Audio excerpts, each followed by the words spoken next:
So yun, magandang hapon po mga boss. Babalik po boss Mark nga. Medyo matagal-tagal din ako hindi nakapag-upload ng video mga boss. So medyo na-busy. Kasi busy kami kasi nga lalo na ako kasi nag-condition kami ng mga stag kasi stag wars. Tapos medyo marami dami din yung kinukondisyon namin kasi 7 stag yung sinalihan namin sa early bird dito sa labanan dito sa Cebu, early bird ng 7 stag bigkap. At yun, kukwento ko sa inyo mga boss kung ano mga nangyari. So ayun, nag-condition kami, tapos na busy, tapos may trabaho pa ako kaya hindi ako nakagawa ng mga video. Kaya yun, lumaban kami, nag-elimination kami sa 3 stag.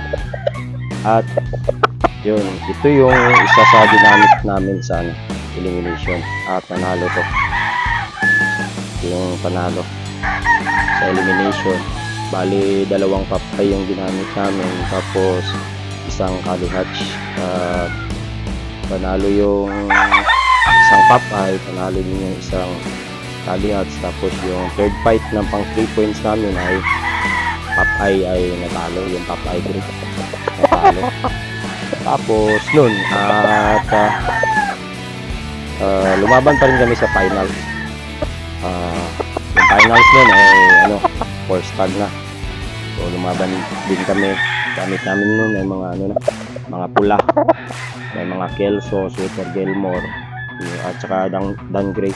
Yung mga gamit namin at sa medyo sinuwerte tayo at na-perfect natin yung finals. Panalo yung apat naman ako yung panalo sa finals. Patay yung isa, yung pang pang 7 fight namin. Patay, panalo siya pero patay. Kasi din, malakas din yung kalaban. Sila lang din, magaling yung yun at kami. Total score lang namin mga boss ay naka 6 points kasi panalo yung isa. Sayang kasi hindi talaga na 7 points pero talagang masaya na kami sa score namin kasi hindi namin talaga expect na makaka-score kami ng 6 points sa labanan na yun kasi nga ang dami yung magagaling, yung bigat ng laban na yun. Nandito sa Cebu ang dadami ng magagaling ng mga manok. Pero sa sinuwerte tayo at saka 6 points. Kaya itong hawak ko, isang Popeye Gray. Ito yung namin, first fight talaga sa elimination. First fight is a Popeye Gray, panalo. Second fight, Kalihatch, panalo. Third fight, yung Popeye Gray, talo.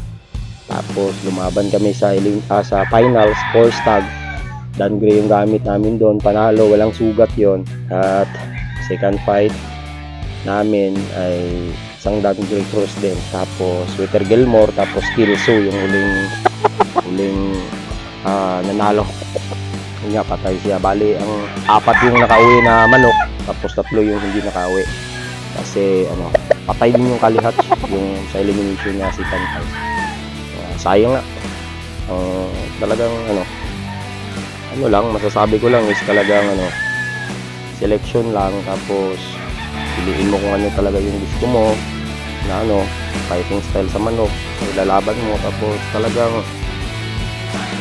sa conditioning din talagang tutukan kung ano yung conditioning. Kanya-kanya naman talaga tayo ng pagkukondisyon at pagpapalakas ng mga manok natin, bibigay ng mga supplement or mga kakakulong sa katawan nila. Tapos kailangan talaga yung talagang healthy yung ito sa panalo.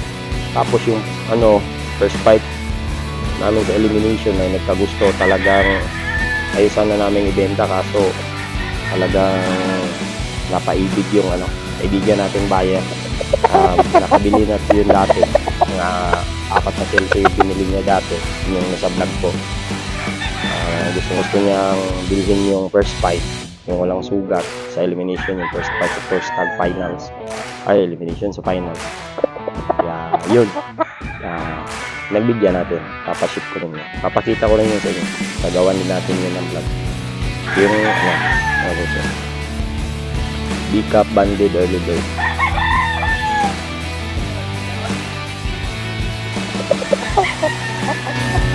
Yun mga boss, magandang hapon po sa inyong lahat at maraming salamat mga boss na sana po i-subscribe nyo pa yung channel ko at huwag kayong magsawang support.